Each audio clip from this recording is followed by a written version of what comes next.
Ahora sí. Y para darle contexto a los que están mirando la grabación, vamos a compartir rápidamente cosas extrañas sobre nosotros para conocernos un poquito más. Y Alex estaba hablando. Ah, no vas a hacer que todos los demás también comparten desde un inicio. No. Ok, va, voy a empezar. Solo, o sea, yo no aguanto como que las notificaciones, ya que sea como que, como social media, ya que sea un mensaje de texto, alguien me llamó y por ahí no aguanto que estén como que en mi celular, que nada esté ahí, no aguanto, no puedo tener ahí, tengo que abrirlo, tengo que como mover al otro lado, no lo aguanto, entonces, o sea, no creo que sea algo tan como único de mí, o sea, creo que muchas personas tal vez sean así, pero yo sí, como que eso es algo que, o sea, no puedo con esa, como cosas en mi celular que salen ahí, que son notificaciones o algo así, tienen que irse. Entonces, eso es. Ya, y ya que no salió en la grabación, Nathan ordena sus libros por colores y Pau no aguanta ver marcadores sin tapa y se levanta en la madrugada a hacer preguntas raras, como por qué el reloj de Londres es de la hora cero. Bien, ¿quién más nos quiere compartir? Estefan, te estás riendo, algo te estás acordando, así que Sí, me estaba cuéntanos. riendo. Bueno, porque me pasa una cosa que me pasa igual que Alex. También tengo que borrar todas las notificaciones que veo que me salen ahí de un correo, de WhatsApp, de todo. Tiene que estar limpia la pantalla. Sí, me pasa lo mismo. Pero otra de las cosas es que a mí me da por imitar muchísimo y me gusta imitar mucho los acentos. Entonces, hay veces que la gente me escucha y dice, ¿eres tú el que está hablando? Y sí, porque a veces me da y me pongo a imitar algún acento, incluso, no sé, de algún brasileño o incluso me gusta mucho, por ejemplo, de los alemanes cuando hablan en español. Es muy, muy chistoso y no me aguanto las ganas de imitarlos. Así es. O sea que al final te ponemos a imitarnos a cada uno de nosotros para romper el hielo. Puede Así que ser. anda viendo los acentos de cada uno de nosotros. Ya practicaré, Gracias. me practicaré. Danis o Cande, ¿cuál de las dos quiere contarnos primero? Cande. Danis, estás con el micrófono apagado. Algo extraño que yo hago normalmente, no sé si los demás lo hacen, es que cuando estoy en una reunión y si no me llama la atención, eh, paso el tiempo dibujando en mi cuaderno o pintando. Entonces, en mi lugar de trabajo ya me conocen, cuando ya estoy dibujando, pintando, es porque como que ya estoy perdiendo el interés del asunto. Y algo más extraño es que puedo pasar como las 24 horas ordenando siempre y me dicen, pasas ordenando todo el tiempo y el desorden está cada minuto. Estoy ahí casi siempre, solamente. Gracias, Cande. Eso quiere decir que te vamos a pedir que pongas una cámara en tu escritorio para poder tener un medidor de si te estás aburriendo con nuestras conversaciones. Si estás dibujando, ya sabemos. Muchas gracias por compartir. Dani, sé que estabas intentando compartirnos, pero estabas con yo te apagué el micrófono. ¿Capaz lo puedes levantar y compartirnos? Uy, creo que se fue, se congeló. Danis, ¿nos escuchas? No, creo que se congeló. Bueno, no, ahí está. Ahí estás, Danis, otra vez te vemos. ¿Puedes levantar tu micrófono y compartirnos algo sobre ti? Ahí estás. Hola, Pau. Hola, Danis. Cuéntanos, ¿nos quieres contar algo sobre ti que de pronto sea extraño y que nos quieras compartir? O sea, no hay cosas extrañas. O sea, algo que siempre me pasa es que cuando uno le tiene temor a algo, siempre está viendo eso que le tiene temor. Algo muy extraño.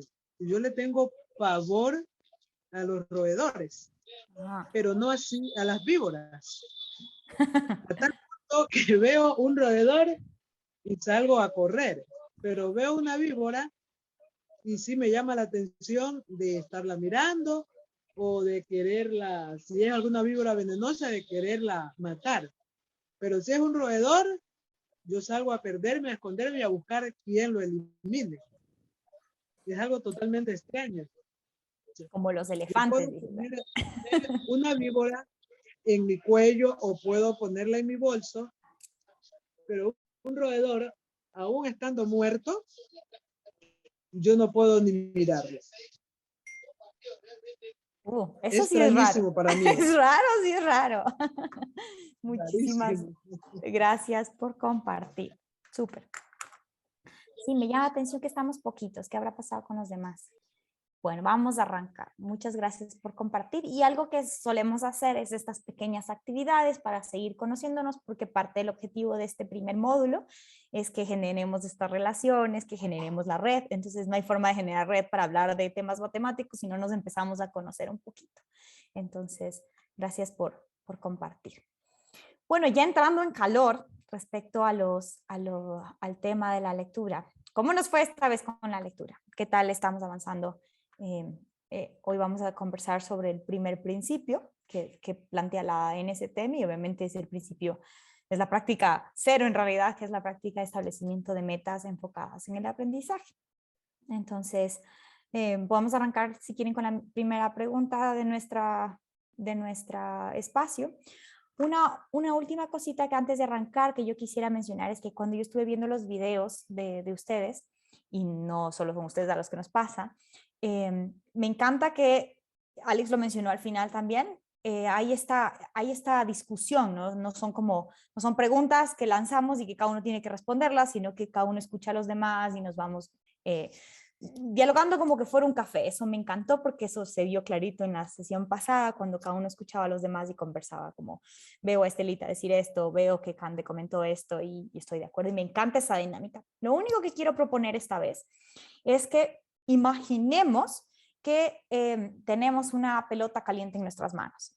Y la razón por la que lo propongo y lo podemos hacer especialmente la dinámica de hoy es porque si bien cierto, había en estas discusiones, sí duraban mucho la pelota en las manos de las personas y nos pasa a todos, como recién estamos entrando en calor de la dinámica de discusión y a mí me pasa mucho, así que me dicen se te quema, significa que yo estoy hablando mucho y que ya tengo que soltar la pelota.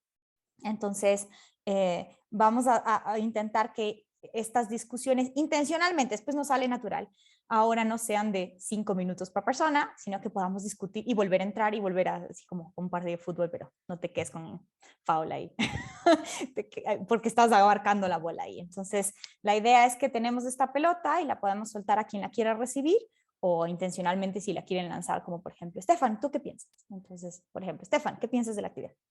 Entonces la suelto. Que sigamos así, con la pelota de hielo. Entonces, bota la Parece pelota, bien. Estefan. Bótasela a cualquiera. Listo, Nathan. Súper. Entonces la idea es que contesto a la primera pregunta o paso la pelota a otra persona. Puedes contestar con tus opiniones acerca de la primera. Arranquemos ya con la pregunta. Yo solo quería modelar la idea. No quiero que con la dinámica interrumpamos, con este juego de la pelota interrumpamos una discusión muy bonita. No se trata de eso. Pero solo pensar que nosotros y sin ofendernos todos, y por favor háganlo conmigo, si yo ya me estoy pasando ya de los 2 minutos, alguien levante su micrófono y diga, Pau, pasa la pelota, para que no se conviertan en monólogos largos y podamos seguir la discusión, ¿ya? Entonces, este es un feedback para todos, incluyéndome a mí. Bien, entonces te devuelvo la pelota, Nathan, y la pregunta número 1, cuéntanos acerca de esta idea de los maestros trabajando diariamente, los principios que ya en la planificación. ¿Ya? Sí, en mis cursos de la universidad, mis colegas piensan, la primera cosa que hacen es elegir el libro por el texto.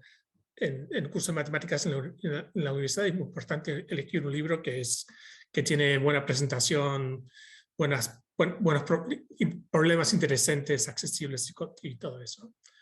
Pero en lugares donde no hay que elegir un libro, o en cursos donde no hay libro para elegir, si hay como un libro estándar, entonces lo que hacemos es pensamos en el cronograma del curso, cuándo van a hacer los exámenes y todo eso, y después, después de ahí pensamos en las metas de aprendizaje. Así lo hacemos, creo, en mi departamento.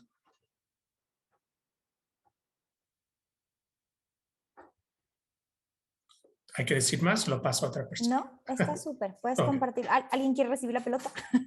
¿Alguien quiere contarnos un poco sobre su experiencia sobre la planificación y cómo esa planificación ayuda en la toma de decisiones? Y sobre todo si ven que algo de eso debe cambiar. Cande, estás ahí. Te lanzamos la pelota. Muy bien, gracias. Bueno, con respecto a la pregunta, yo estuve pensando un poquito como cuáles son los primeros pasos que guían su planificación de clases y la toma de decisiones. ¿Ves alguna razón por lo cual se debe de cambiar? Bueno, normalmente lo que yo he podido observar y a veces yo lo he hecho es que normalmente somos solo, bueno, en nuestro caso tenemos como el libro de texto y ver ahí el seguimiento de los temas, como empieza con números, vienen las sumas, las restas y así pues siguiendo ese patrón como del libro, pero no hemos detenido en realidad y son pocas las veces que ha pasado en donde pensamos, oh, ¿será que en realidad este tema es beneficioso en este momento o debo de esperar un poquito más? Entonces son pocas las veces que ha pasado, normalmente solo es de seguir esta línea.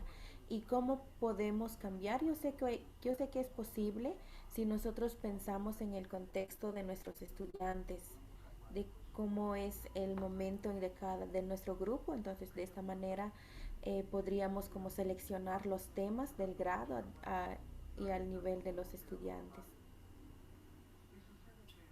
solamente. Gracias, Cande. ¿Alguien tal vez que quiera acotar algo acerca del comentario? Porque estoy oyendo aquí que tanto Nathan como Cande dice que en su medio, en su escuela, universidad o en su organización, son los textos que guían en gran parte las planificaciones. ¿Qué pensamos sobre eso? ¿Son solo los contenidos lo que nos interesa cuando hablamos de metas? ¿Ideas? Y justamente leyendo el ejemplo que aquí en el texto donde leímos, me parece súper clave lo que decía siempre el asesor en la discusión de los profesores, que está bien centrarse en los temas si se va a tratar tales temas matemáticos durante todo el año lectivo, lo que sea, pero es importante también poner una meta en cuanto a los estudiantes, una meta un poco más concreta de qué queremos que ellos, por ejemplo, abstraigan. Si digamos que queremos que ellos durante este curso tengan, no sé, un repaso completo de trigonometría y vamos con algunos temas específicos de trigonometría, puede ser, se pueden cubrir, pero sí me parece súper clave que ellos, uno también se plantee como meta, no sé, que el estudiante sepa abstraer un problema, digamos, algebraico y lo sepa interpretar, digamos, y hacerle la analogía con la trigonometría, o bueno, pueden haber tantas metas específicas, ¿no?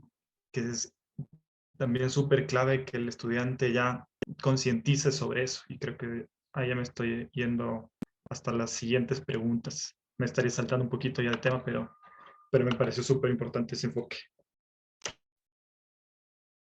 Súper. Gracias. Y aunque digas que te está saltando y no importa en qué orden vayamos, tiene justamente que ver con otra de las preguntas cuando hablamos de cómo esto ayuda a los estudiantes. Tener las metas claras y poder no solo tenerlas, sino comunicarlas a los estudiantes con alguna anticipación les permite a ellos desarrollar estas destrezas de poder automonitorear su aprendizaje. Entonces, ya que lo mencionaste y sin importar cómo nos saltemos, no sé si alguien quiere conversar al respecto de esta experiencia, si lo han hecho en las aulas, si es que cuál es la diferencia entre anticiparle o no anticiparle, qué ventajas tiene y qué desventajas tiene. Un poco cuéntenme sobre su propia experiencia, cómo han visto esto de establecer metas. Los escucho. Bueno, de mi experiencia creo que establecer las metas al inicio ayuda mucho también como a enfocarse en las actividades necesarias para el desarrollo de los temas y lograr con estas metas. Y a veces compartir con los estudiantes tiene como, para algunos es positivo, pero por algunos también como tiene su desventaja. ¿Por qué? Porque a los estudiantes que les gustan como los retos, pues tienen en mente la meta de la lección, digamos, o del día, y ellos están como dispuestos a seguir y terminarlo o lograrlo en el momento. Pero hay otros como que a veces como que se intimidan, ¿cómo vamos a lograr eso?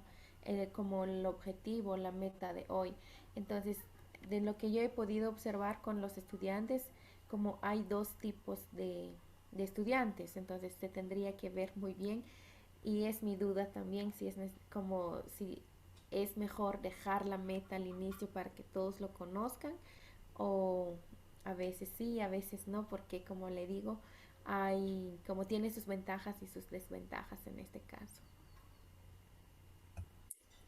Yo también veo ventajas y desventajas, y para mí no es tanto el tipo de alumno que quiere como alcanzar algún reto o algo así. Es más, hay estudiantes que no entienden, o sea, que toda su educación ha sido cosas de me das un problema y lo hago, me das un problema y lo hago. No quieren hacer esto de metacognición, y si empezás a hablar con ellos sobre la metacognición, no les interesa y se pueden perder de lo que estás hablando, se dejan un poco de prestar tanto atención. Así que para mí es eso donde al final lo hago, pero tomo unas semanas, hablo un poco de metacognición, hablo un poco de por qué tenemos estas metas más generales. Están en el sílabo al inicio, pero no se enganchan, no creen en la importancia de estas metas hasta la tercera o cuarta semana del semestre. No es algo que de repente entran en el curso y ya están entendiendo el valor de las metas. Esa es mi experiencia con los estudiantes míos de acá. Sí, creo que, no sé, algo que agregaría también como que empezando en trabajar con maestros en talleres es que, o sea, parte del como feedback o como que la retroalimentación que nos han dado en algunos talleres es que pero el objetivo no fue claro, como que querían que lográramos en el taller, aunque realmente fue nuestra intención que no supieran que fue el objetivo desde un inicio, porque es casi como que a veces si das el objetivo al principio, entonces como que quitas la oportunidad para que los alumnos o los maestros, las personas que están en la sesión puedan ir como descubriendo algo nuevo, pueden ir como que, o sea, realmente sin pensar en lo que es como la respuesta final o lo que deben lograr, están como más libres a ir como que siguiendo su pensamiento crítico, explorando, etcétera. Entonces, o sea, definitivamente hay veces cuando sí creo que vale la pena tener los objetivos, pero he notado que incluso cuando no lo tenemos y es a propósito, hay muchos maestros que están como, entonces, ¿por qué estamos aquí? ¿Verdad? O sea, ¿qué estamos en esa sesión? Como quiero que sea más claro lo que necesito hacer, pero yo creo que también tiene eso que ver con lo que mencionaron ahorita, de como que querer dar una respuesta correcta, porque es la manera en la cual han estado trabajando toda la educación. Entonces, quieren como saber, ok, pero ¿tengo razón? ¿Es correcto o no correcto correcto o no correcta mi respuesta? Entonces, sí, es algo de como que la aprobación que entra ahí, creo yo. Y me encanta mucho que traigan esto a colación. Me recuerda en uno de nuestros primeros laboratorios de aprendizaje con el grupo inicial piloto, inclusive antes que el español, teníamos esta discusión y salió la analogía entre un mapa y la ruta. Y recuerdo, inclusive algunos de ustedes conocen, estaba David en la discusión, David Herbas, que estudia docente de la San Francisco, y él decía, a ver, a mí no me gusta tener como una ruta súper trazada porque yo necesito tener la flexibilidad de responder a las necesidades del momento. Entonces yo digo, esto es lo que vamos a hacer primero, y esto es lo que vamos a hacer segundo, y esto es lo que vamos a hacer tercero, como con metas demasiado específicas, me quita un poco esto también que dice Alex, ¿no? La libertad de tomar decisiones. Yo y mis estudiantes. Sin embargo, discutíamos también de la diferencia entre tener la ruta trazada y no tener ni un mapa. Porque si tú estás sin un mapa, no tienes idea ni dónde estás, ni a dónde vas a llegar, ni por lo menos cuáles son las posibles rutas que podrías tomar. Entonces, el docente que entra a una clase sin un mapa puede ir muy a la deriva, puede estar yéndose o alejándose totalmente del enfoque de una clase. Entonces, hablábamos de este equilibrio que es importante, ¿no? Sin irnos de exceso al establecer primero paso 1, paso 2, paso 3, porque genera ansiedad para los estudiantes, como lo dijo Cande, o para el mismo docente, esta poca flexibilidad de adaptarlo a las necesidades, pero por otro lado, el tener claro que de esta clase lo mínimo que yo espero es esto y podemos alcanzarlo por diferentes métodos. O podemos ir a diferentes velocidades, tal vez no en esta clase, sino que metas a 3 clases, yo tengo que haber alcanzado esto, yendo a la velocidad. ¿Qué piensan sobre esta analogía? Yo quiero escucharlos. No sé si, Danis, no sé si nos quisieras compartir un poco sobre tu idea de lo que entiendes sobre esta analogía. Sí, lo que puedo acotar después de haber escuchado el criterio de los compañeros, es que cuando no planificamos nuestro trabajo, siempre vamos a tener dificultad porque de ley tenemos que improvisar.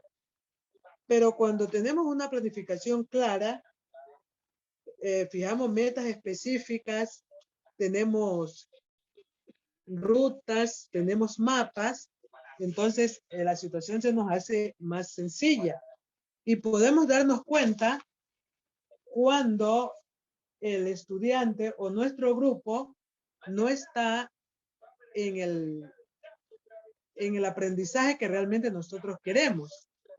Es por eso que el rol del docente, de ahí viene la importancia del rol del docente, porque el docente, además de proporcionar la información, además de controlar las tareas, debe estar dispuesto a ser siempre un mediador y es importante, por eso es importante planificar y organizarse de manera coherente para no caer en estos vacíos. ¿Sí? No sé si me expresé. Sí, súper. Bien. Muchísimas gracias. Estoy escuchándote aquí. De hecho, estaba anotando esta idea de si no planificamos, da chance a la improvisación. Y a veces la improvisación es buena porque nos da esta flexibilidad. El problema justamente es que si nosotros tenemos la oportunidad de anticiparnos, que es lo que te acabo de escuchar, estamos mejor preparados. Eso definitivamente es cierto. Si podemos pensar... A veces nos encontramos, Pau, a veces nos encontramos en la clase con estudiantes que son súper pilas. Y si no tenemos una planificación adecuada, no tenemos un dominio de esos contenidos, no hay esa meta, no hay esa ruta, no hay ese mapa que nos guíe, caemos en vacíos, pero garrafales. Gracias. ¿Alguien quiere comentar?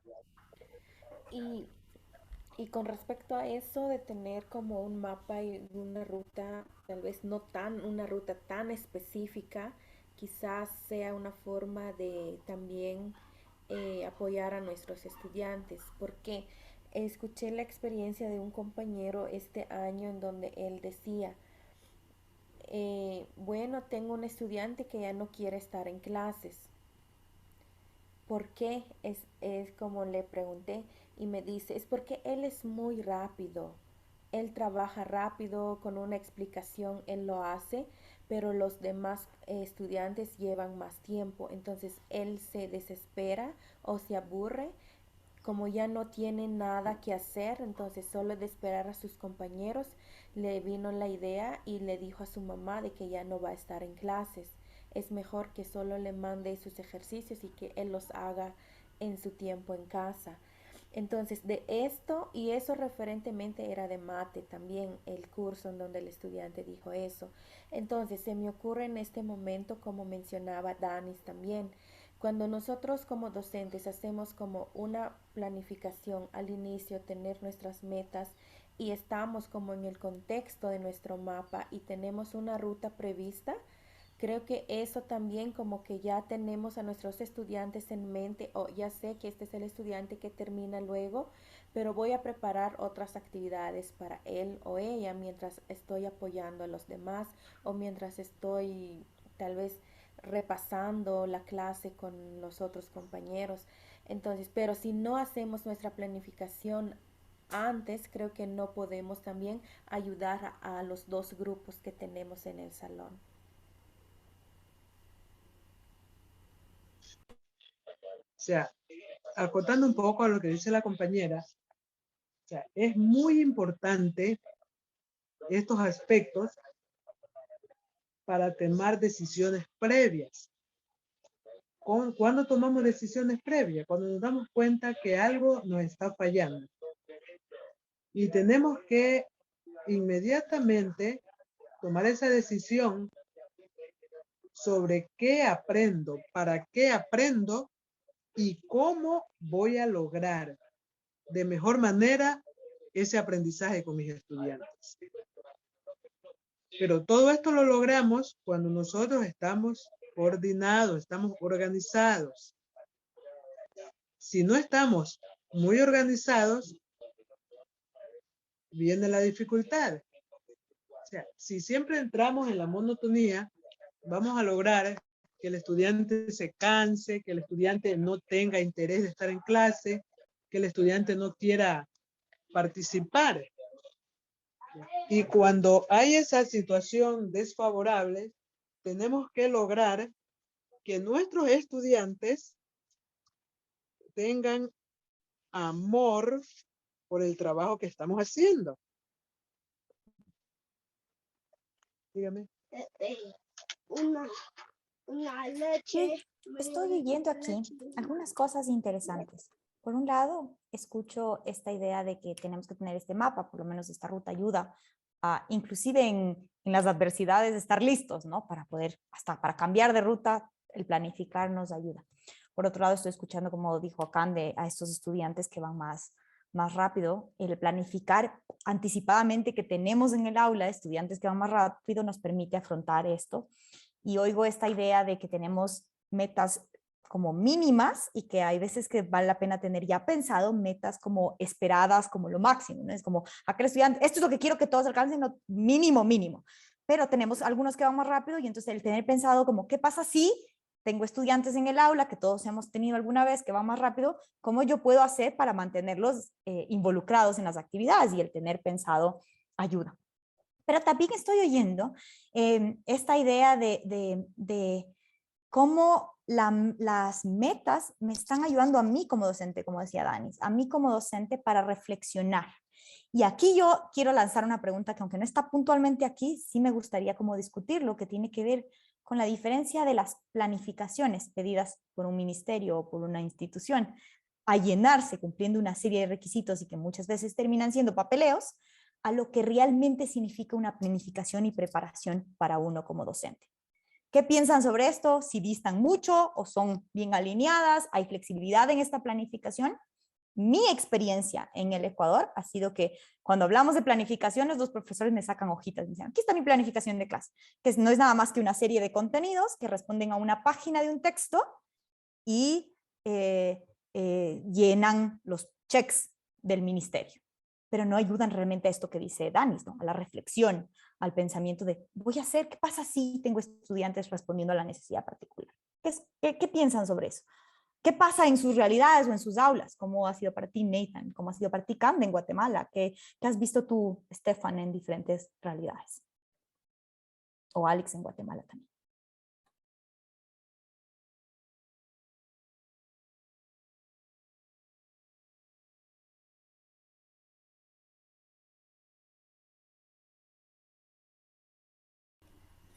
Bueno, creo que en el caso mío en Guatemala es de que no, tenemos como tres tipos de planificaciones los que nosotros manejamos como institución, porque uno es que nos exigen dos planificaciones de parte del ministerio. Uno, lo que ellos le llaman el plan de bloque, que solamente consiste en como copiar la competencia del CNB, copiar el contenido, copiar los indicadores de logro y ya tienes tu plan de bloque. Y el otro es como tu plan quincenal. ¿A qué se refiere? Bueno, nuevamente se copia la competencia, indicador de logro, tu contenido y solo le agregas como algunas actividades que tú puedes realizar durante el desarrollo de la quincena, por lo que se está manejando ahora por la pandemia. Pero Nosotros como institución manejamos otro plan, bueno, se ve semanal, pero es un plan diario. Y esto yo siento que nos ayuda mucho a nosotros como docentes porque ahí está como no la competencia general, sino que el objetivo de la lección de hoy, como de los 45 minutos o de una hora de clases y las actividades desglosadas que uno quiere, pero igual, bueno, son flexibles siempre para cumplir con ese objetivo de la lección. Entonces, a nosotros nos facilita más esto porque eso es lo que nos guía más a encontrar esa competencia general que quizás eso se logra en un mes o en todo el bloque, porque es muy complejo.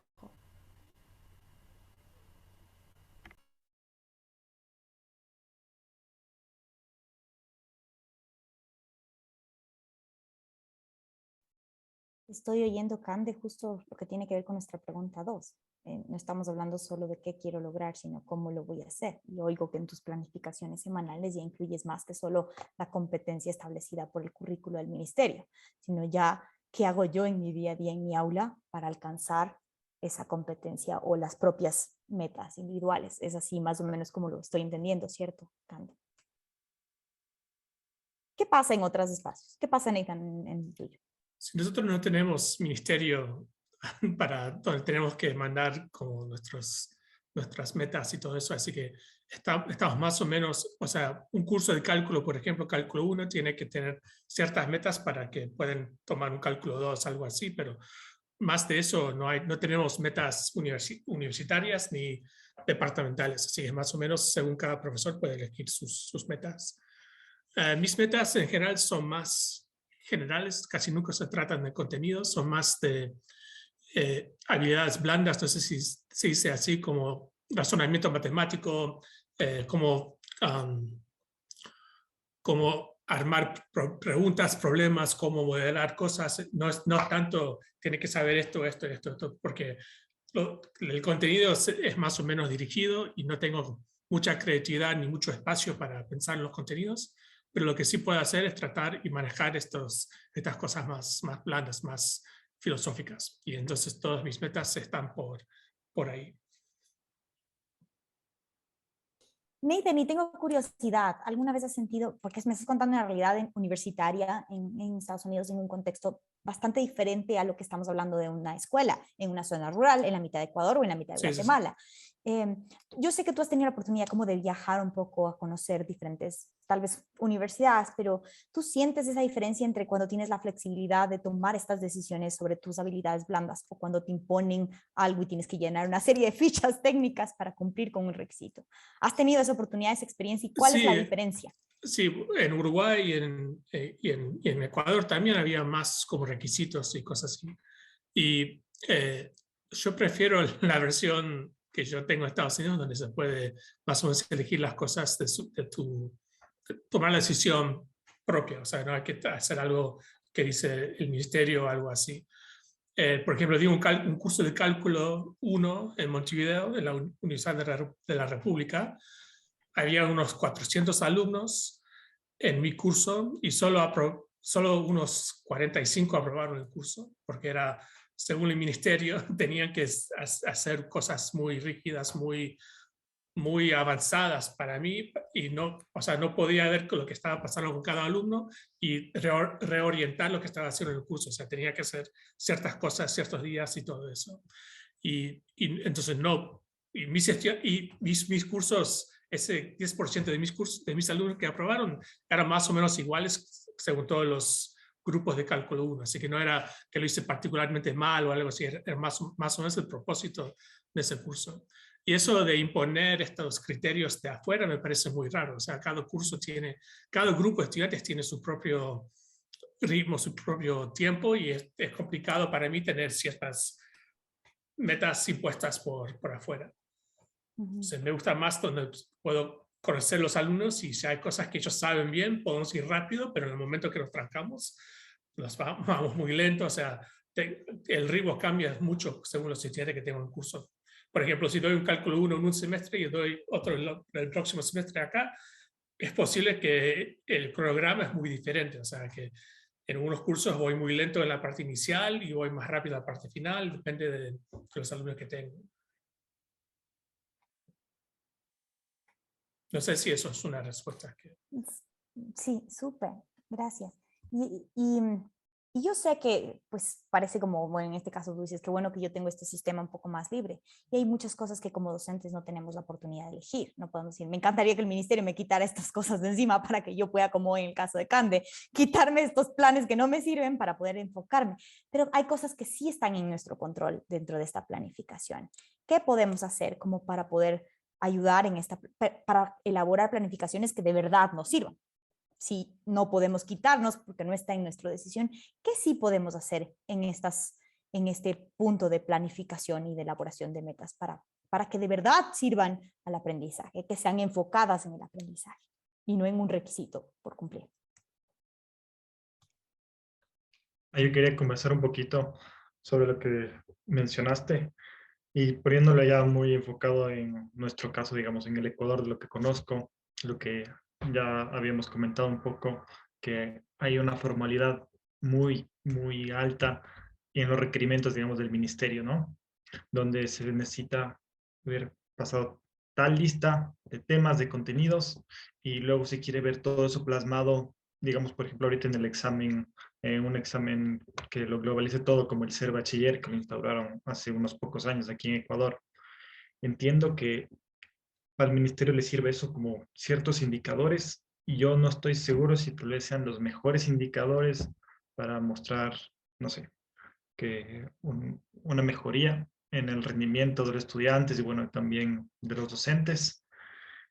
Yo no estoy tan de acuerdo con ese tipo de indicadores, pero de todas maneras creo que, por lo menos como yo lo he manejado con varios alumnos, bueno, en colegio, universidades, es más que nada poniéndoles a ellos el enfoque, como lo veo yo, digamos, en dos caras. La parte oficial y la parte en la que yo veo cuáles son justamente las destrezas y enfocado a las metas que yo busco en los alumnos. Les digo, es importante, bueno, para ustedes, yo sé que ustedes necesitan muchas veces pasar con una nota determinada, esto es lo que ustedes tienen que hacer y esto es lo que ustedes le están pidiendo el ministerio, bueno, la organización que sea.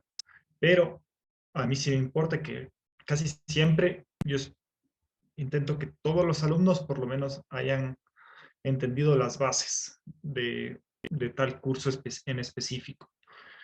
Muchas veces, claro, algunos no logran ir más adelante, pero lo que yo sí busco es que el concepto base lo entiendan desde una perspectiva bien global y bueno, que tengan en cuenta también que para ellos es importante pasar, bueno, también para los docentes es importante que esos estudiantes logren pasar el curso, pero que lo tengan pendiente, porque así es como hay que luchar, digamos. O sea, uno tiene que ir por los dos frentes, sabiendo que hay un frente formal, pero también teniendo muy en cuenta en las metas muy personales, inculcárselas, que es algo clave para que ellos lo desarrollen, y a eso ya va a depender mucho de cada estudiante.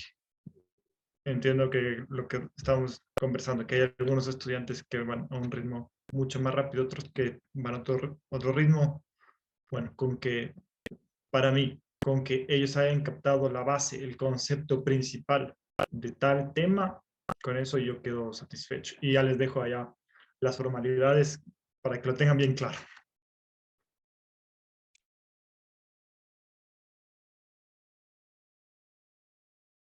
Sí, creo que eso ha sido un reto para nosotros con algunas de las escuelas con quienes trabajamos, porque por un lado, o sea, sí, como que hay las evaluaciones del Mineduc que hay que pasar, y si estamos hablando más adelante como de diversificado, aquí en Guatemala hay una universidad pública y ese sí tiene un examen bien difícil de pasar, o sea, es como que la más difícil, porque con los demás ya estás en temas de como pagar por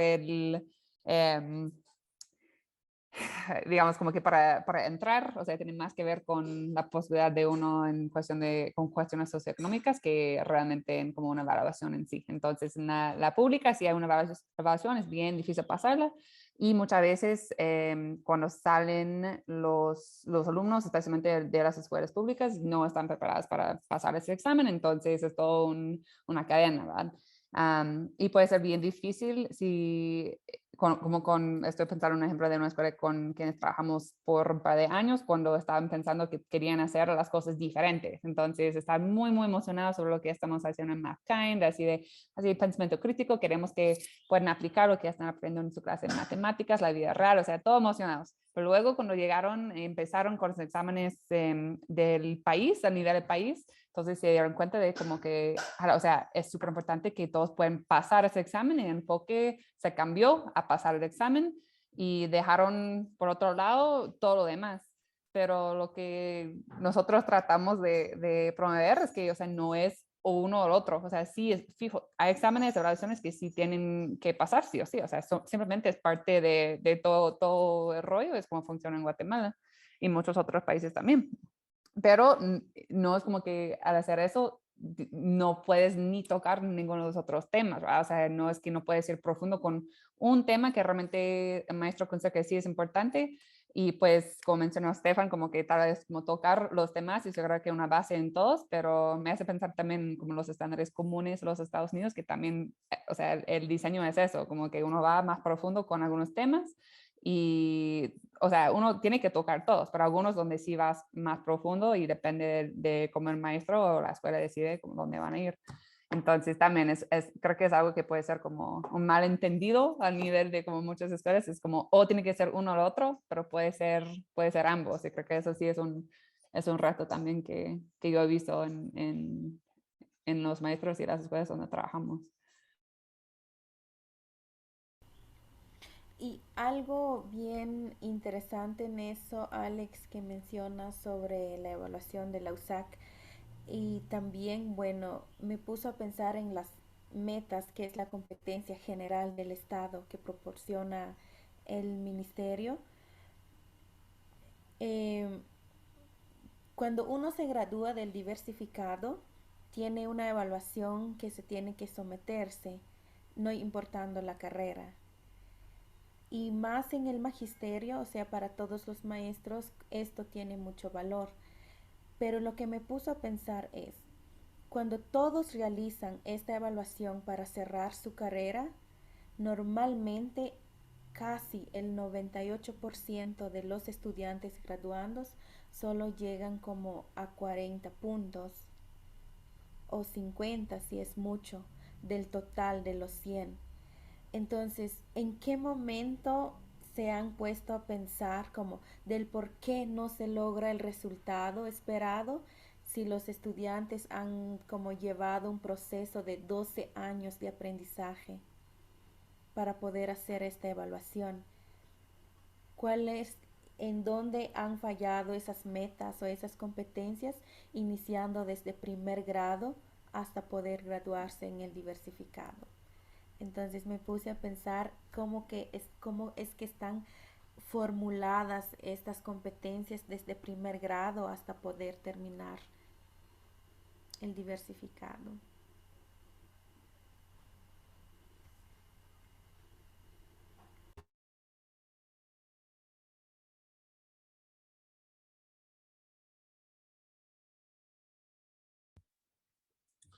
Bueno, los core standards acá en los Estados Unidos, creo que las metas me parecen razonables y están bien escritas, pero en la cultura de las escuelas y de los profesores no están tan acostumbrados a pensar en las matemáticas de esa forma. O sea, los Common Core Standards son escritos por matemáticos, personas que tienen mucho entrenamiento matemático, pero los profesores acá en los Estados Unidos, en la primaria, por ejemplo, han tomado tal vez 1 o 2 cursos de matemáticas en la universidad y no saben mucho de la matemática y no tienen esa experiencia de hablar o pensar con matemáticos. Entonces me parece que es por ahí, o sea, tal vez las metas están escritas bien escritas, pero lo que falta es el cómo. O sea, es no solo el qué, sino el cómo. Y no sé muy bien, no sé nada del contexto guatemalteco, pero me parece que en los Estados Unidos por lo menos es así. Me parece que hay mucho esfuerzo, mucha energía, mucho tiempo pensando en las metas, pero en la formación de los docentes no están alineados no está alineada con estas metas. O sea, es algo diferente, me parece.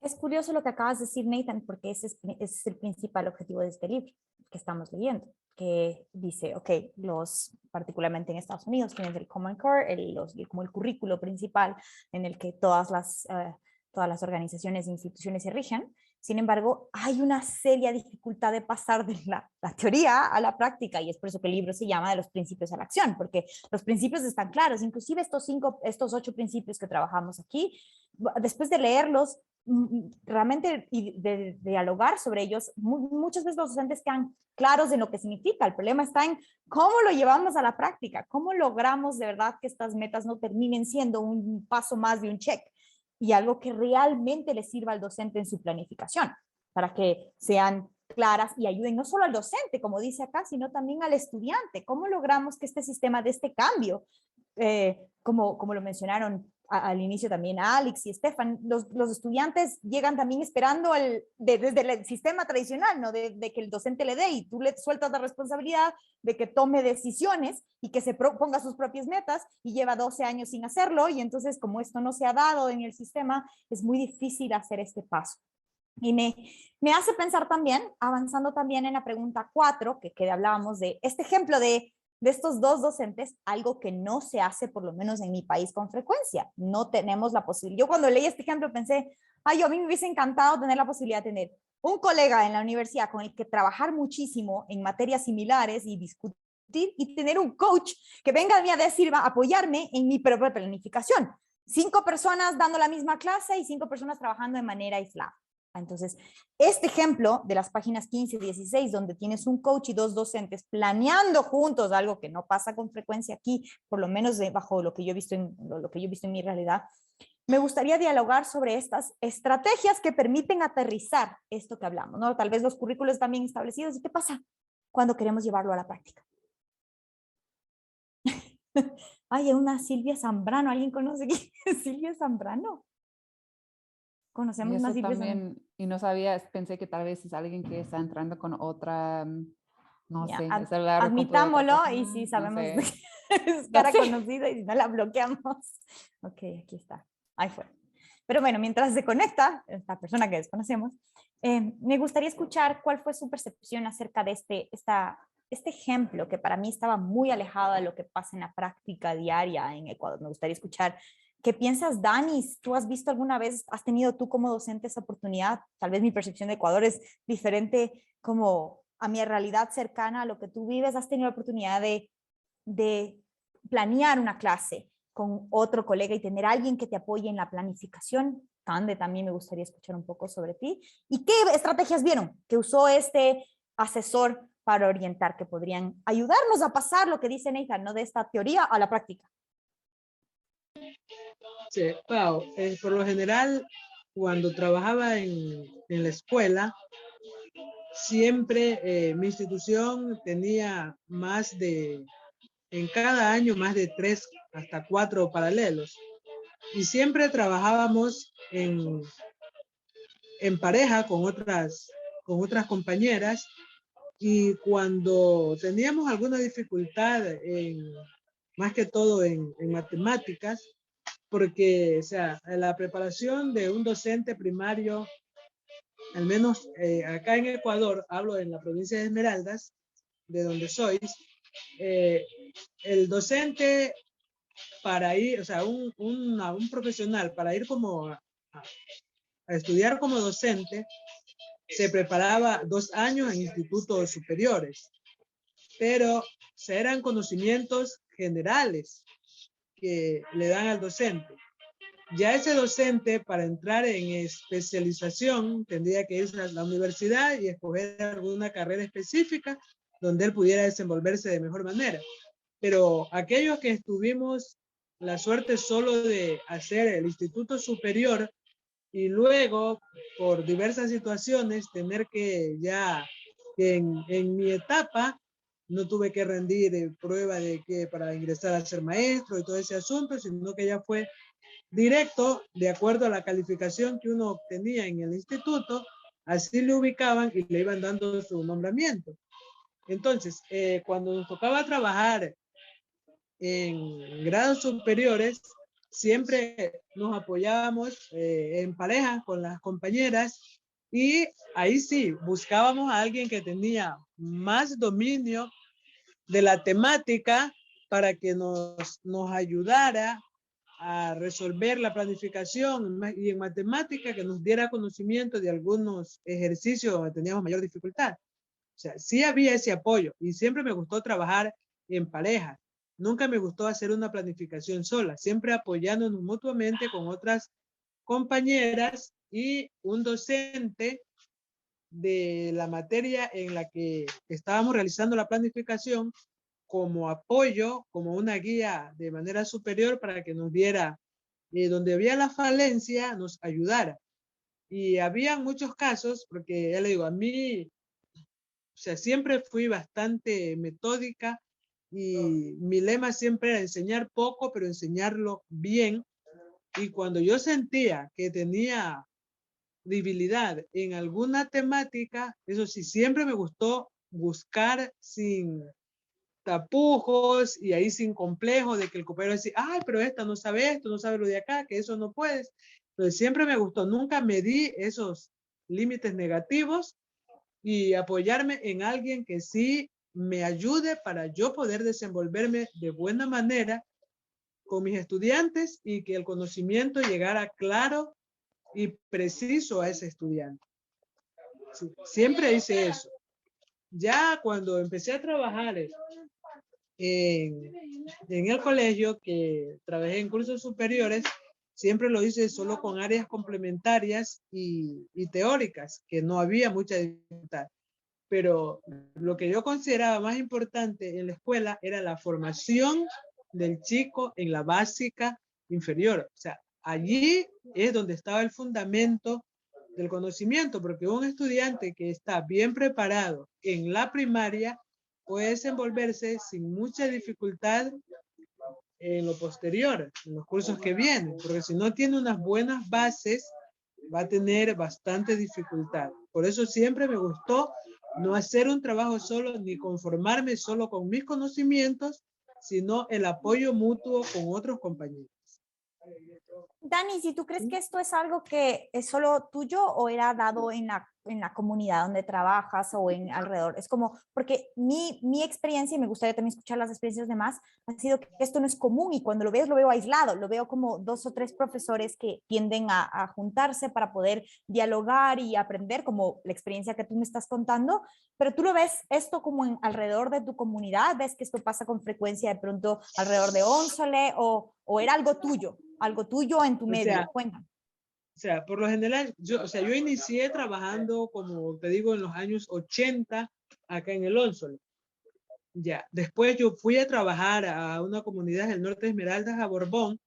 Cuando llegué a esa institución, no se veía en los compañeros esa comunicación así en cuanto al trabajo.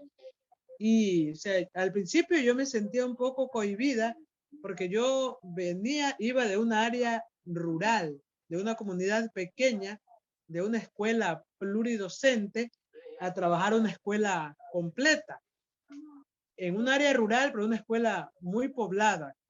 Entonces, me llamó mucho la atención porque cuando trabajaba en la escuela pluridocente, sí había la planificación. Y cuando llego a esa escuela que yo consideraba que estaba por encima de nuestro nivel, me di cuenta que no había la planificación que hacían los docentes.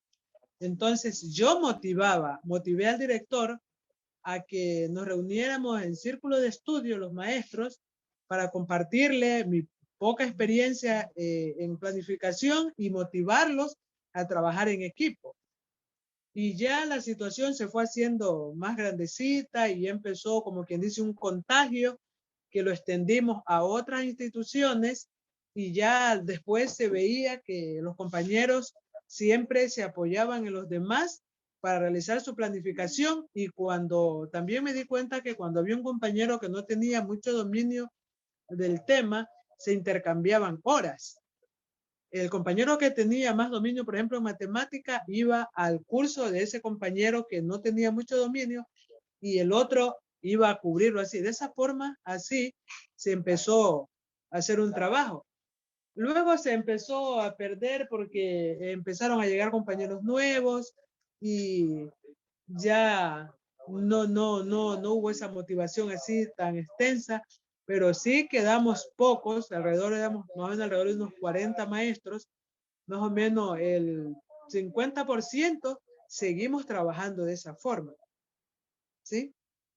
O sea, ¿Quién no es más? muy común, ¿Quién más no es me muy quiere común contar un porque poquito? no es muy común porque siempre hay el complejo de los compañeros de caer en algún error por no preguntar o no compartir sus conocimientos con otros. Pero no todos tienen esa misma mentalidad y sí hay algunos que rompen ese tabú, rompen esa barrera y llaman, compañeros, unámonos, trabajemos de esta forma que nos da mejor resultado. Porque es mejor trabajar en equipo, se ven mejores resultados. Súper, ahora lance la pelotita a alguien más. Lance la pelota caliente. ¿O quién la quiere recibir? Yo puedo compartir un poquito. Bueno, creo que aquí, como ustedes acaban de comentar también en Guatemala, bueno, normalmente los docentes trabajan de forma individual. Normalmente, como el horario de estar en la escuela es solamente para atender a los estudiantes y ya lo con respecto a planificación u otras cosas a realizar es más en la casa. Bueno, y obviamente ya uno trabaja solo, pero de acuerdo a mi experiencia en la puerta abierta, desde que empezamos con los grados del nivel primario, estamos como teniendo una tarde para poder juntar con los compañeros y poder planificar. Entonces, como mencionaba un poco Danis también, y en este momento, bueno, no logramos terminar la planificación porque parte de como la jornada es intercambiar ideas, como si hay actividades que ustedes han hecho que sí funcionan, quiero hacer esto, no sé si va a funcionar para enviar no solo sino que también materiales que uno ha elaborado y que considera que sí funciona para un tema. Tiene mucha ventaja poder encontrar este momento porque yo veía que sí funcionaba bien y poder ayudar a los nuevos compañeros que ingresan en la institución.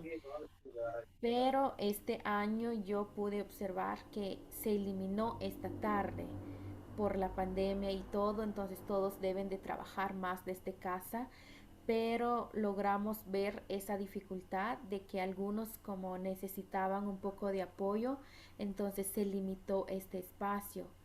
A veces ellos escribían por en WhatsApp o otro medio, pero esto se complicaba un poquito porque ya uno desde casa se concentra en lo que a uno le corresponde y poder como compartir las ideas con los demás se hacía un poco más difícil. Entonces esto me rescata de nuevo la idea a mí, como el ejemplo aquí que nos presenta en el texto, como hay dos docentes platicando, hasta hay un asesor. En nuestro caso pasado no hemos tenido un asesor, pero entre nosotros las experiencias como fluían de acuerdo a cada grado que habíamos pasado. Entonces se me refresca de nuevo la idea para poder plantearlo con los compañeros también.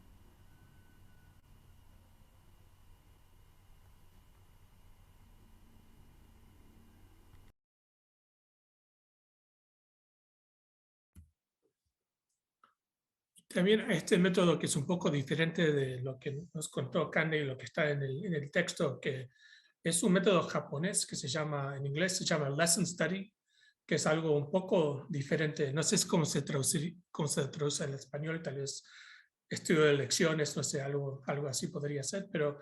Creo que no se traduce porque no hay muchos. No hay muchos, ok. Sí. Y eso yo he usado con compañeros nuevos en mi departamento. O sea, si llegan como colegas que no han enseñado tanto y estamos dando un curso de cálculo juntos, lo que hacemos es cada semestre elegimos un tema, solo un tema del curso, y tratamos de formar una lección óptima para ese tema. Y lo hacemos en equipo, o sea, estudiamos el tema en equipo, hablamos, conversamos mucho, tratamos de identificar las ideas claves de ese tema, después planificamos un curso y después una persona da la lección y los otros dos estamos ahí mirando, estudiando, observando, y después los juntamos una vez después y hablamos de cómo les fue. Es algo que sí toma mucho tiempo, mucho esfuerzo, pero hacer un tema por semestre después de varios años, ya más o menos completado todo el curso, o por lo menos los temas más claves y los más difíciles. Es una variante de lo que tenemos acá, pero me parece que sí, le deja un poco balancear el tiempo y el esfuerzo con sacar ventaja del esfuerzo. O sea, hacer eso todo el tiempo para cada clase, es pesado, pero hacerlo por un tema clave cada semestre y después en el correr de los años han hablado de los 4 o 5 temas más difíciles, más claves, y de ahí más o menos tienen una lección optimizada para ese tema.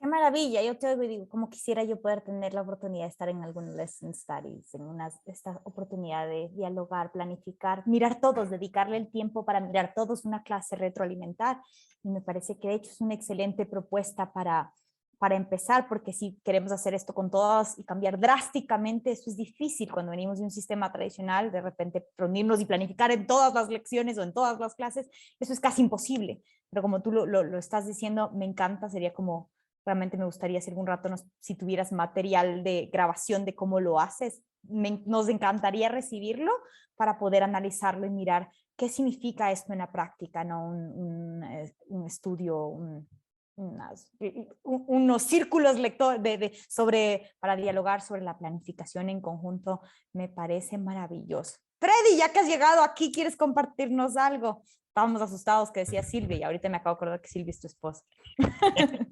Hola, hola, ¿cómo están? Sí, estaba conectado con el perfil de Silvia. Bueno, llego un poco atrasado porque estamos viniendo del campo y bueno, por allí no había muy buena cobertura. ¿Qué les puedo decir?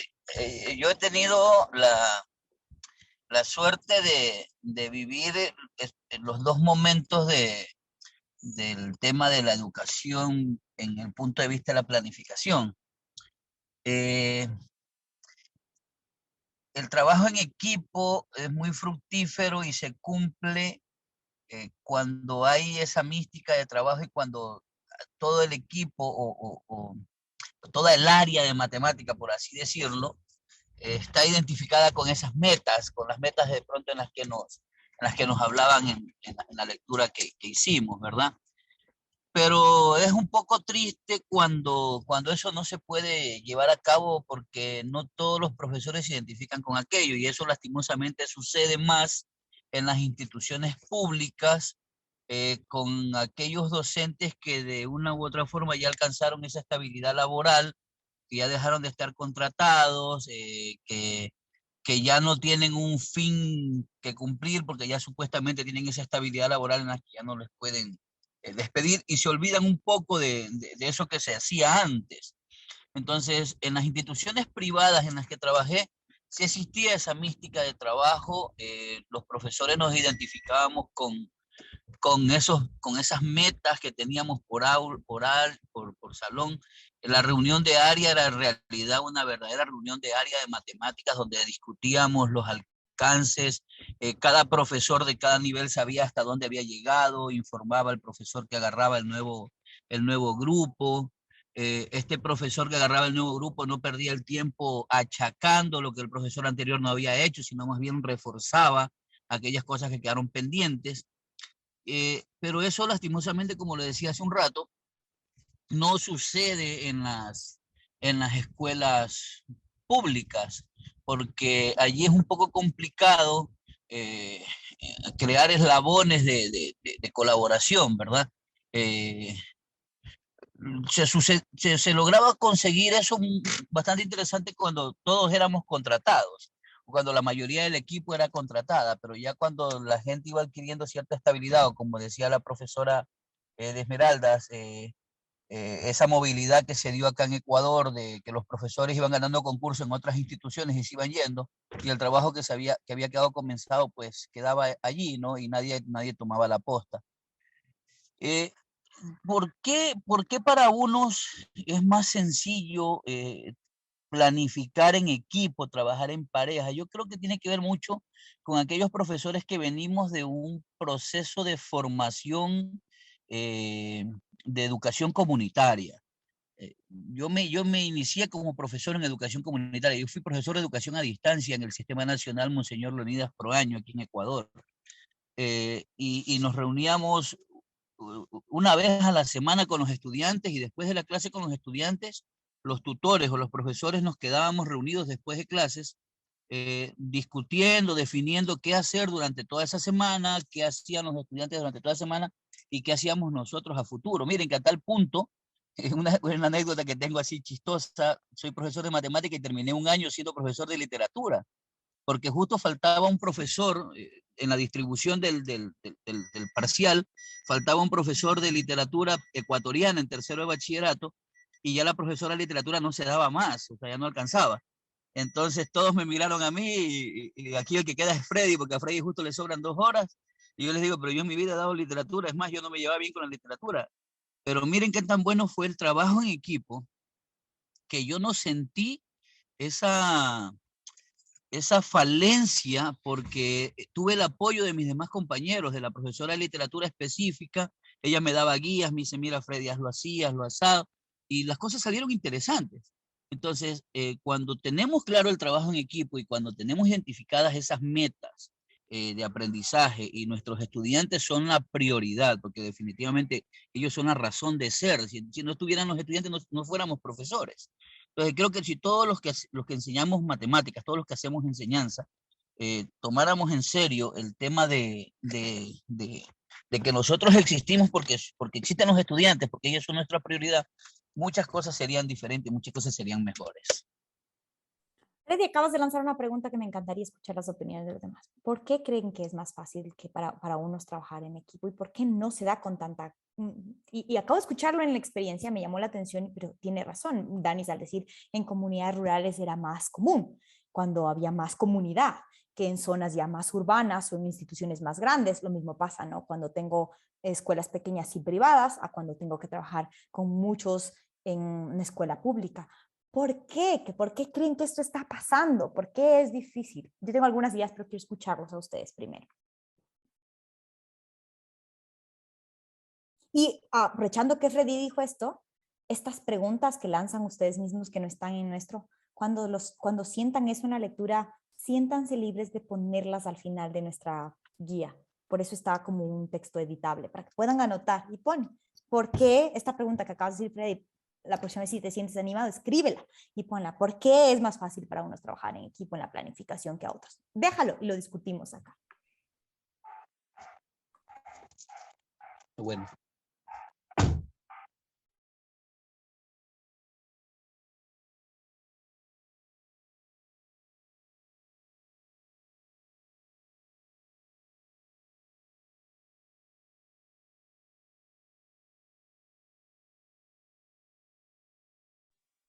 Bueno, yo creo que contesté algo, y lo contesté desde mi experiencia.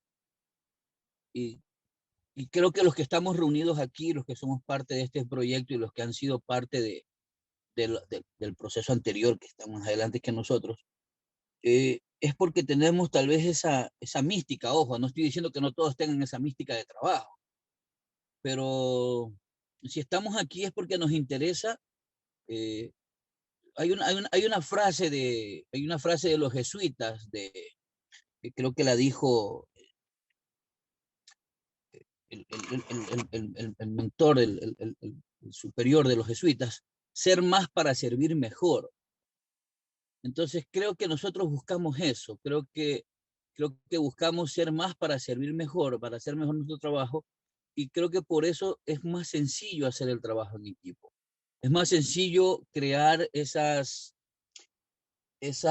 sinergia que se necesita, ¿verdad? Ya la profe Danis decía, se nos hace mucho más sencillo soltarnos y decir, ¿sabes qué? No sé hacer esta parte, ¿cómo la haces tú? ¿Me puedes enseñar a hacerlo? Creo que tenemos esa libertad, ¿verdad? Y eso no sucede porque no todos tenemos esa madurez, por así decirlo, y no rompemos ese hielo, como decía la profesora Dani, que la escuché con mucha atención porque me agradó lo que conversaba, porque me sentía muy identificado con lo que ella decía. Eso sucede con la mayoría de los profesores. O sea, uy, qué vergüenza, ¿qué dirán de mí si yo no sé tal cosa? Yo soy profesor de matemáticas y yo no sé tal cosa.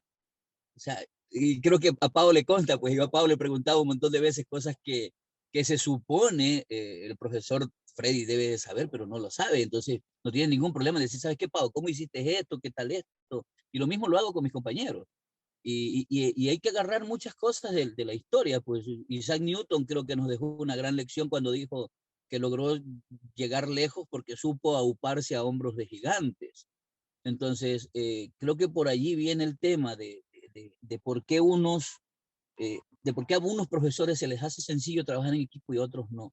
Y creo que va por ese lado, porque tenemos que romper esos estereotipos, esos esquemas mentales de que no somos menos al decir que no conozco algo. Es más, creo que crecemos más cuando decimos que no conocemos algo. Te escucho, Freddy. Creo que eso tiene mucho que ver con esta visión tradicional de la educación donde el docente tenía que conocerlo todo. Y si él tenía todas las respuestas, y no es una idea constructivista donde el estudiante y docente va construyendo, entonces tienen estos retos que ellos enfrentan y construyen. Entonces, si el docente tiene que tenerlo todo, hay un miedo bien grande detrás que aguarda en todos nuestros docentes, decir, no, pues ¿cómo voy a decir que no? Estoy perdiendo poder en la clase cuando yo digo que algo no conozco, estoy perdiendo poder frente a mis compañeros cuando digo que algo no conozco. Y también esta apertura a recibir retroalimentación, algo que tampoco estamos acostumbrados a hacer porque la retroalimentación está asociada a lo que haces mal siempre. Entonces, todas estas cosas se mezclan en un miedo al ponerte vulnerable, que es lo que nos hace la retroalimentación. Y la gente ve mi clase, como dice Nathan, les tengo más ojos mirando. Entonces, es un estado de vulnerabilidad, muy buena para crecer, pero vulnerabilidad al fin. Entonces, eso nos hace sentir a veces incómodos, observados, con vergüenza. Y entonces, si no se crean espacios seguros para lograrlo, es bien difícil. Nathan, ¿ibas a decir algo? Te interrumpí. Sí, creo que también hay una cosa de las matemáticas en sí. O sea, las matemáticas en sí es algo que se hace de manera individual, históricamente, culturalmente. Digo que está bien, pero digo que es algo que, o sea, no hablamos de grupos de matemáticos famosos que hicieron algo. O sea, siempre es una persona individual. El Isaac Newton, ¿no? O el no sé quién. O sea, no es como... Muchas veces no hay muchos ejemplos de personas que trabajan en conjunto en las matemáticas. Y también otra cosa que más o menos es parte de eso también es las personas que salieron con éxito de los colegios tienen esa experiencia de trabajar solos, porque toda su formación era trabajar de manera individual. Así que lo van a repetir con sus alumnos. O sea, les sirvió a ellos, entonces lo van a hacer lo mismo que les funcionó para ellos, lo van a hacer igual a sus alumnos. Y hay que, para mí, romper ese ciclo de cada generación. O sea, y no hay como... no hay suficiente gente para hacer ese cambio de golpe, pero hay que ir trabajando en eso, me parece.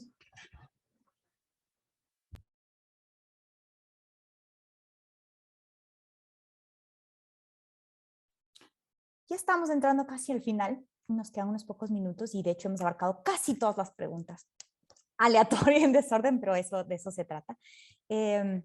La última pregunta cuando hablamos y que está relacionada con esto, ¿no? De este miedo a cambiar cuando tenemos una estructura, ¿qué pasa cuando justamente se traza una ruta de planificación y no funciona?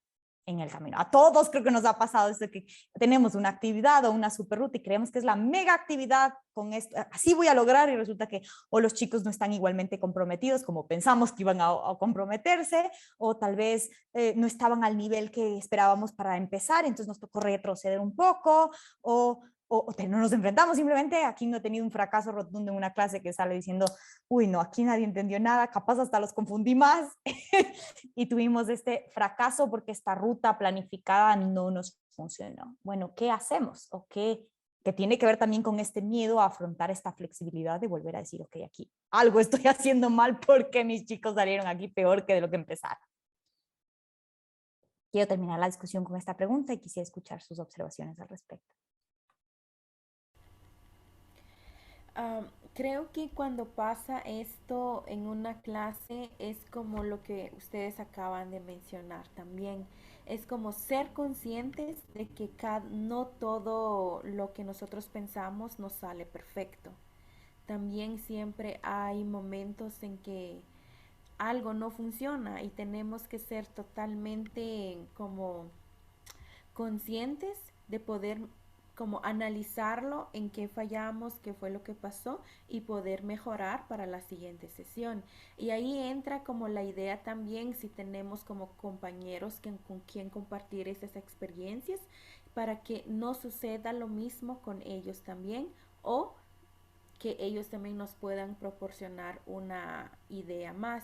Pero esto depende mucho de cómo nosotros nos abrimos al trabajo en equipo. Entonces, si nosotros somos como muy familiarizados con esta técnica del trabajo en equipo, creo que las cosas también se nos facilitan. Y tener bien claro, como lo mencioné, que no todas las cosas que nosotros pensamos nos salen perfectos siempre. Hay veces también en que fallamos y que la vida es un constante aprendizaje.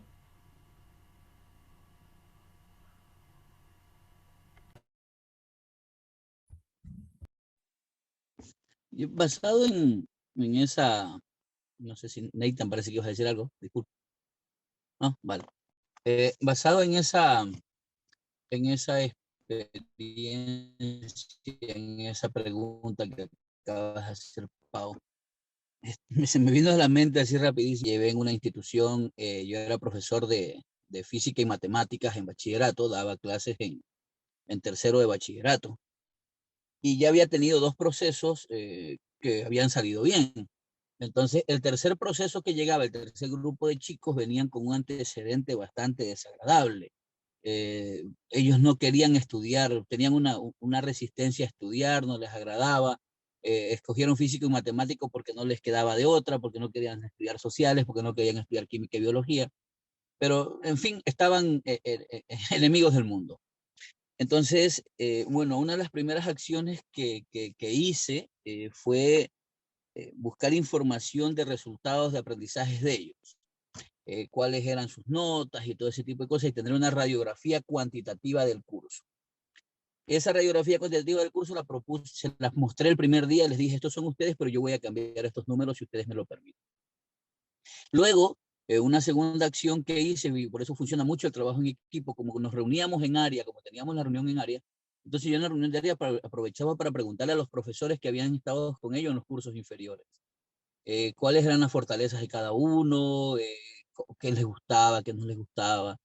Y así de a poco el grupo fue metiéndose en el camino del trabajo, fue identificándose con lo que íbamos haciendo. Y esos chicos al final, cuando llegaron a tercero bachillerato, porque yo los agarraba en segundo bachillerato y los entregaba en tercero. Yo tenía 2 años siempre con cada promoción. Entonces, cuando terminamos el tercero de bachillerato, fue increíble. Yo creo que fue uno de los mejores grupos que saqué en esa institución. Y yo les había puesto de apodo los Casifima cuando llegaron al segundo de bachillerato. Y no querían que les cambiara. Ellos se quedaron con eso y siempre se reúnen, me invitan y nos llevamos súper que bien. Y creo que ellos dicen que a mí me quieren mucho y me recuerdan mucho porque yo les toqué, ellos dicen que yo les toqué el alma. Porque yo me preocupé por ellos, porque nadie les prestaba atención, porque ellos eran como los renegados, como que no querían nada en la vida, y encontraron una persona que que se preocupó por ellos, que nunca fue blando ni nada, pero que de una u otra forma les armó un camino. Pero eso se consiguió no por por la decisión individual mía, ¿verdad? Porque tenía que hacer un trabajo, porque ya tenía 2 trabajos exitosos, 2 promociones exitosas, y venía una tercera que no tenía que ser mala. Pero eso se consiguió también por el trabajo en equipo. Y justamente eso va por allí, por la pregunta, ¿no? ¿Qué hacer cuando las cosas que tienes planificadas no te salen? Bueno, pues replanifica, recomienza, haz todo lo que tengas que hacer, pero hay que sacar adelante al equipo, ¿no? Hay que sacar adelante al trabajo, ¿verdad? Porque no siempre se gana. Y ellos eran conscientes que no siempre se ganaban, porque ellos eran un grupo de derrotistas, porque ellos siempre sacaban malas notas. Entonces estaban acostumbrados a las malas notas. Más bien sacar una buena nota para ellos era una novedad. Entonces por allí comencé a atacar. Y funcionó. Y salió un buen resultado y ya ellos son profesionales y les va muy bien. Y siempre son agradecidos de las cosas que se hicieron y bueno, de las hermosas anécdotas que teníamos también, porque eran una locura de trabajar con ellos. Eso, entonces replanificar, volver a empezarlo, resetear todo porque toca hacerlo. Nathan, ¿querías decir algo ya para terminar? De pronto. Sí, es algo parecido a una combinación de lo que recién comentaron los compañeros. Es algo, para mí, ser humilde es algo importante. O sea, que tener esta humildad, si no te sale bien, no hay que como, a veces si algo no sale bien, se pone un poco de pánico y trata de arreglarlo en el momento y se va aún peor. Así que muchas veces si no sale algo bien, digo, vamos a tomar una pausa, regresamos la próxima vez, empezamos de vuelta.